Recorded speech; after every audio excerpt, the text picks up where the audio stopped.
need two students to answer a question based on the previous topic. Who wants to try first? Yes, Miss Eliza?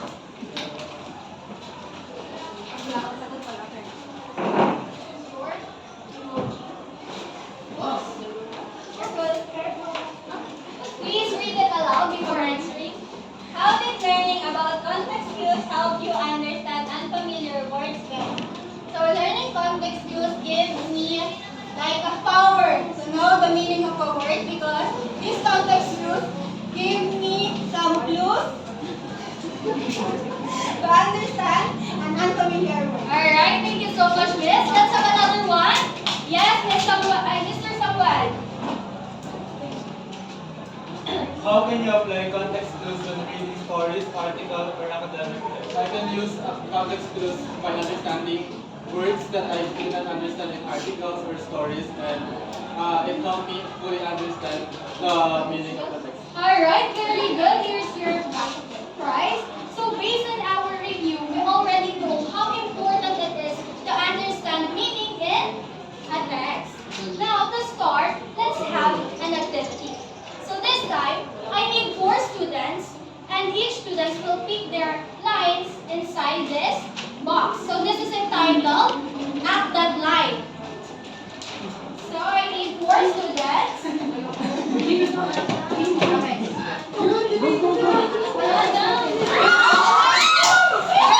Only for this activity. Yes. Who wants to go first? Joy. Okay, Miss Joy, please. Mr. Banyel. Akin yung yes. Ang dami Alright, later. Later. You will please go inside there. You go in that side, sorry. May not enough? May kulang ba sa akin? May mali ba sa akin? Bakit itong katawan ko? Kapalit-palit ba ako? Wow! Very good, Mr.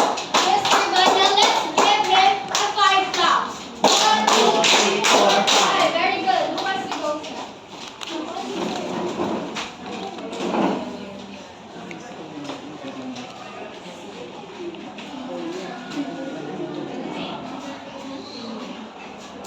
Are you ready? Yes.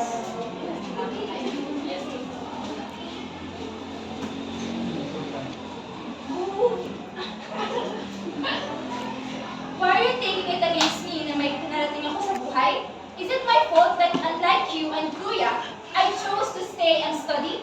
Is it my fault that I work hard para sa kung anong meron ako? Is it my fault that I have the means to help you? Do you even know what I went through? What I had to give up just to help you? Hindi, di ba? Dahil wala naman isa sa inyo ang nagtanong sa akin kung okay ako. Miss Irish, 5 loves! For the next one.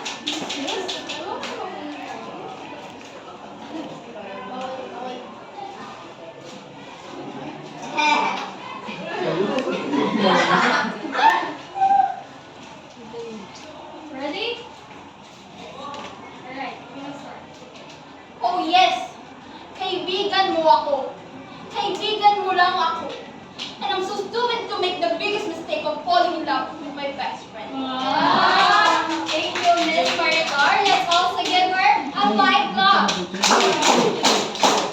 Here's your prize. For the next one. Last but not the least.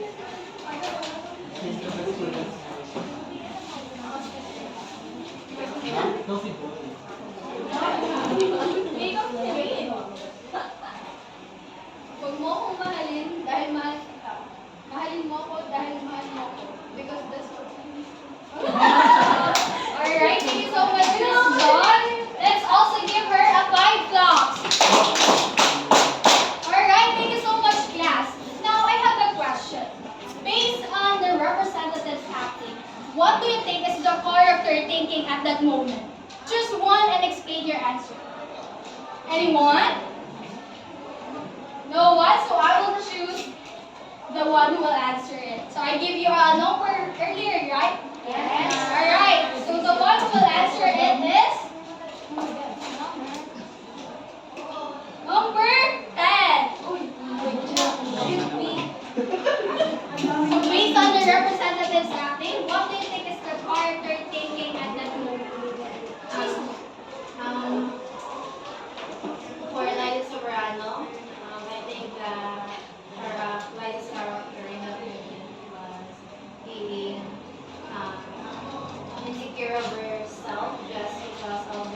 character in the movie did, and she questioned Ricky if is she enough for him, why he did not such thing. Yes, she is questioning her word. Thank you so much. And for the next question, which facial expression or gestures helps you to identify the character's feelings? Yes, Miss Jade. So the facial expression that is evident in the characters that is shown is their sad faces. Alright, thank you so much. So here's your prize. So those clues helps us to understand the character's thoughts and feelings. So earlier during the act deadline, we noticed something important. Even though the character did not say directly that I am sad or I am angry, we can still be able to guess what the characters felt. And that is exactly what is our topic for today. Everyone, can you read? Enumerate thoughts and feelings in the text listened to. Thank you so much. But before that, please read our learning objectives for you to be guided throughout the discussion. Identify clues from a listening text that reveals the thoughts and feelings of a character. Demonstrate comprehension of the text by listing textual details that supports the identified ideas. Express empathy and appreciation for a character's thoughts and feelings by sharing personal reflections through oral or short-period responses based on the listening text. Thank you so much. Are the learning objectives clear? Yes, ma'am. Alright, so now let's proceed to the first word, which is the inference. Everyone, please read.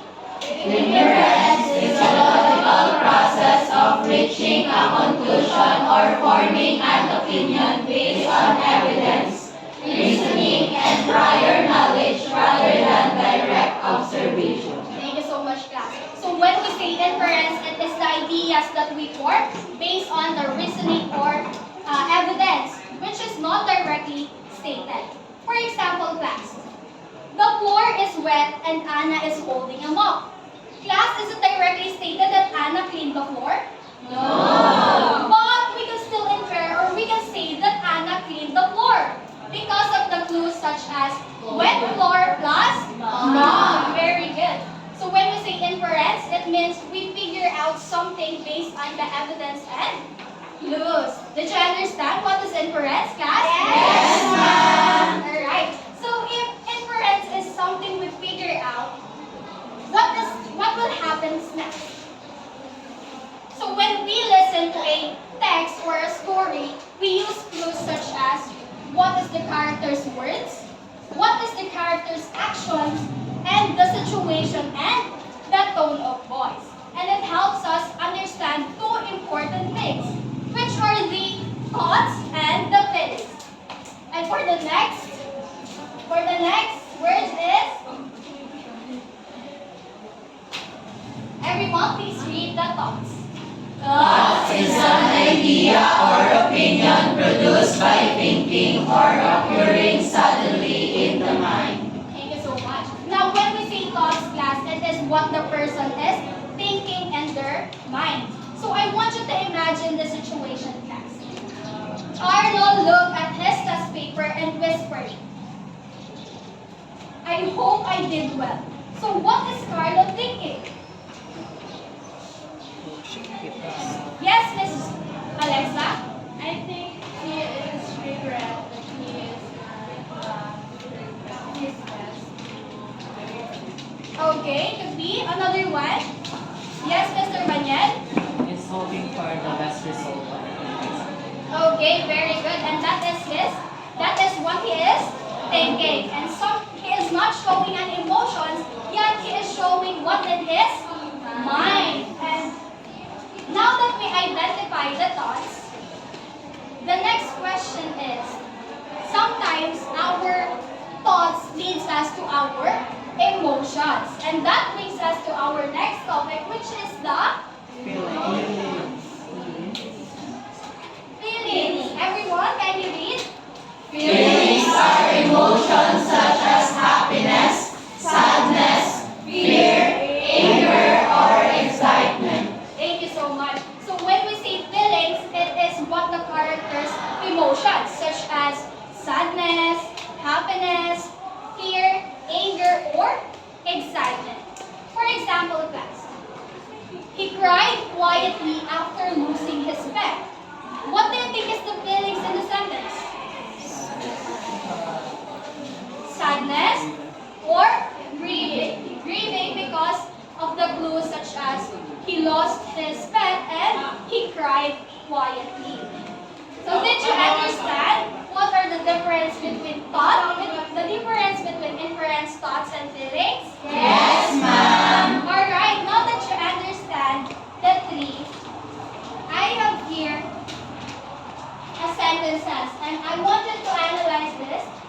identify them quickly. Wait for what?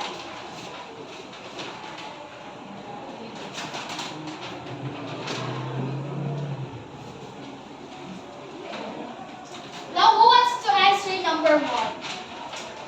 And read it first before answering. Who wants to answer number one? No one? You will identify whether it is inference, thoughts, or feelings. Yes, Miss Sandra. Number one. Please read it first before answering. Maria chewed her nails and avoided eye contact after hearing the news.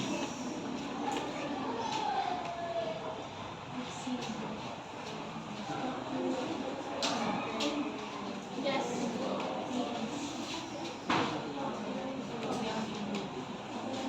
Alright, so your answer is feelings. Why do you think so? I choose feelings because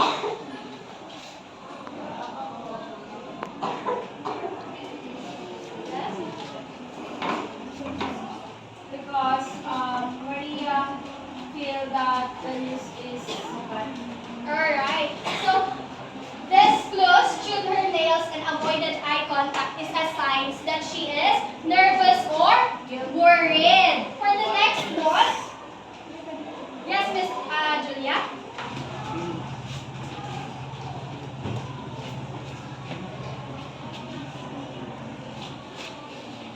So your answer is thought. Why? That statement is an example of thought because that person said that is looking or thinking of passing the test. Alright, thank you so much. And for the last one, yes, Miss Lady.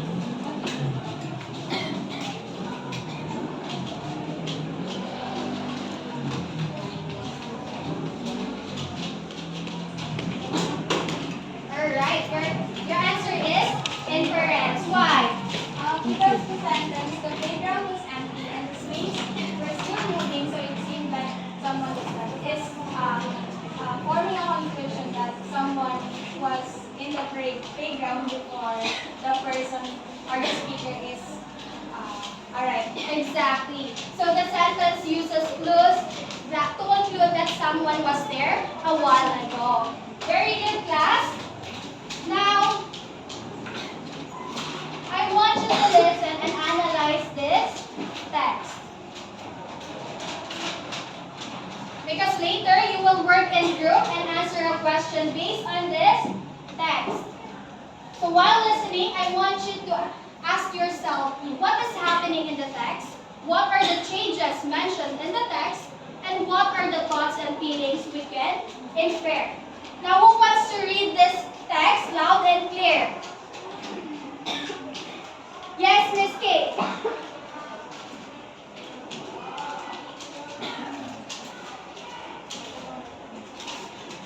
Constant change.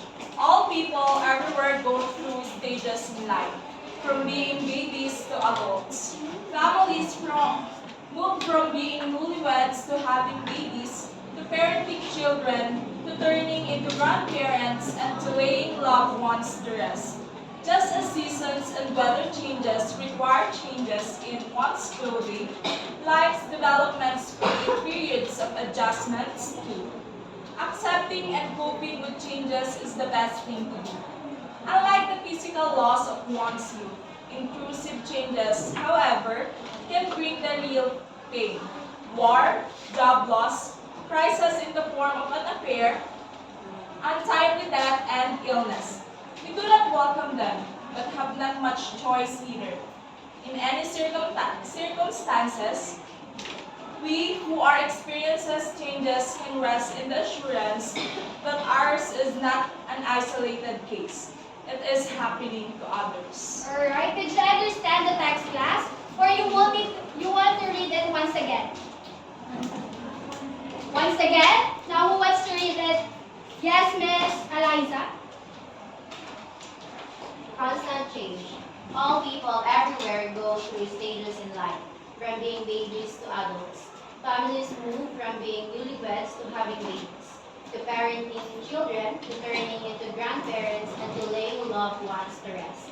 Just as seasons and weather changes require changes in one's clothing, life's developments create periods of adjustments too. Accepting and coping with changes is the best thing. Unlike the physical laws of one's youth, intrusive changes, however, can bring the real pain. War, job loss, crisis in the form of unfair, untimely death, and illness. We do not welcome them, but have not much choice either. In any circumstances, we who are experiencing changes can rest in the assurance that ours is not an isolated case. It is happening to others. Alright, thank you so much. Now, is the text clear to you guys? Class? Alright, so earlier I grouped you into 4. And I have already sent it to our GC. So all you need to do is group 1 will list down all the natural changes mentioned in the text. Group 2 will list down all the painful and intrusive changes mentioned in the text, while the group 3 will infer the thoughts of the people experiencing this challenge, and group 4 will identify the thoughts of the people experiencing this challenge and provide textual clues. Did you understand, class? Yes, ma'am. Alright, so this will be the area of group 1, group 2, group 3, and group 4. So here's your materials.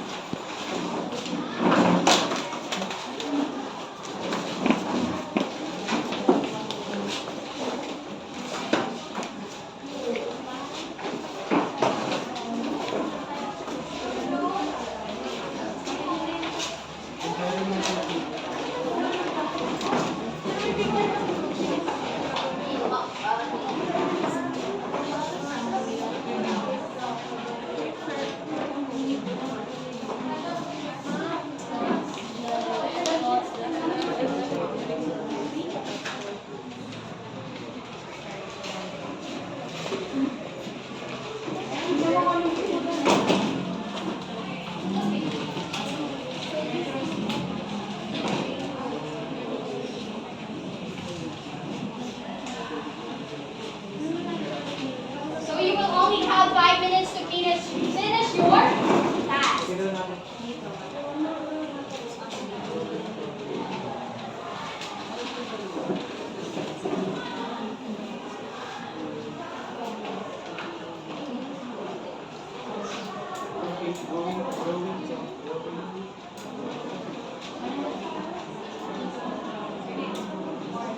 Remember, class, do not list down the random clues, but they're clues from the text.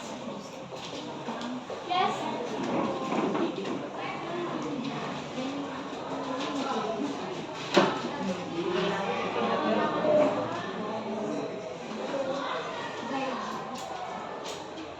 They have your,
So the natural changes that mentioned in the text are from being babies to adults, newlyweds to having babies, to parenting children, to turning into grandparents, and to laying loved ones to rest, and seasons and weather changes. Alright, thank you so much. Those are the natural changes happen in life. Let's give them a one big clap for the next group.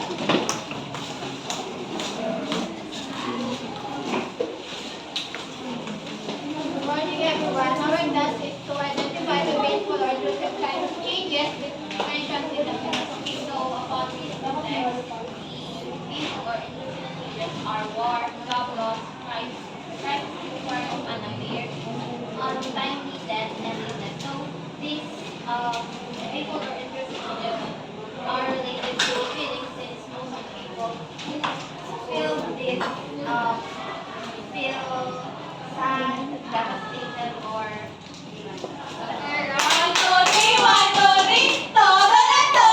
Thank you so much. But let's also give them a one big clap.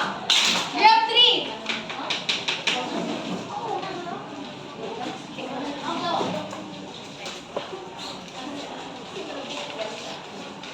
So our task is infer the thoughts of people experiencing this change.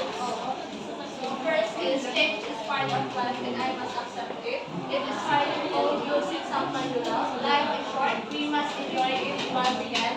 I hope we live to the fullest. And lastly is we don't want change, but it is here. Alright, very good. Group 3. Let's also give them a one big clap. And for the last but not the least, Group 4. our task is to infer the feelings of people experiencing these changes and give textual clues. So the statement all people everywhere move stages in life which has feelings of Acceptance. life development, change, period of adjustments, Adjustment. we do not welcome but have not much choice.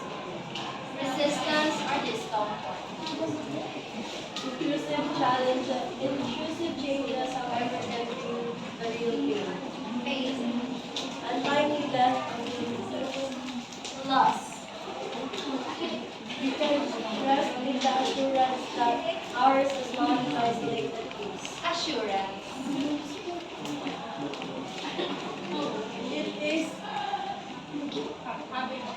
It is happening to others. Hope. Alright, thank you so much, Group 4. Let's give them a one big clap. Thank you so much, class. It seems that you really understood our topic for today. So I want you to give yourself a aray mo paka-clap. Do you know aray mo paka-clap? No. So it goes like this. 1, 2, 3, 1, 2, 3. Pak, pak, aray mo pakak. Did you get it, class? Yes.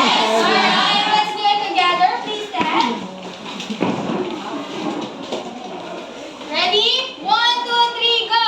1, 2, 3, 1, 2, 3. Pak, pak, aray mo baka. Thank you so much. Now, to sum up our understanding for today, I want you to complete this sentence. When we listen to a text, we can infer thoughts and feelings by anyone who wants to answer? Yes, Miss Daniel? When we listen to text, we can infer thoughts and feelings by analyzing what the text really means and how words give meaning to the whole. How words give meaning to Alright, very good. Let's have another one, Mr. Michael. It's by looking at the words we heard from the characters or from the person speaking, and also from the emotion, the diction, the intonation of how they spoke those lines or message that they want to infer. Alright, thank you so much. And for my next question is, why is it important to infer thoughts and feelings in the text we listen to? Or in the story we listen to? Anyone? Yes, Miss Jean? For me, it is important as involving our feelings while we are reading or listening to what the text provided, we are showing that we are connected to what we listen to, and by that, it means that we carefully and concisely comprehending what is the given. Alright, thank you so much. Very good. Let's have another one. Yes, Miss Maricar?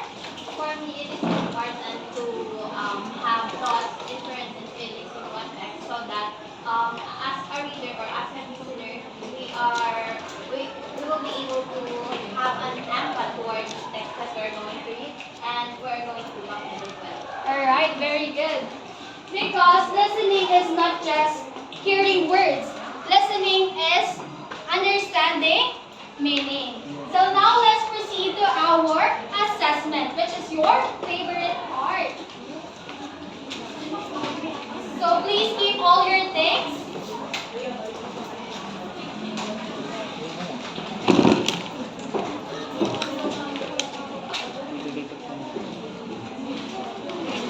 Please get one and pass. Get one and pass.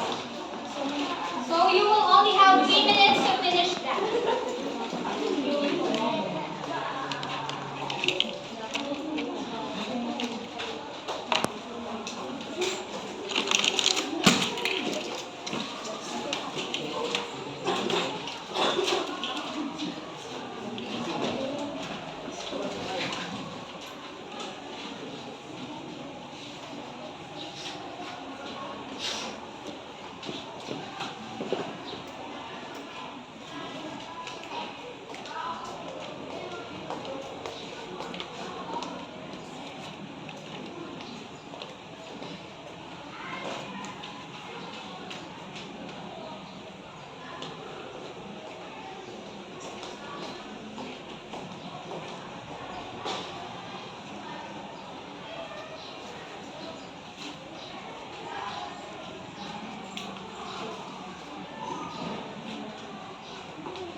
Are you done?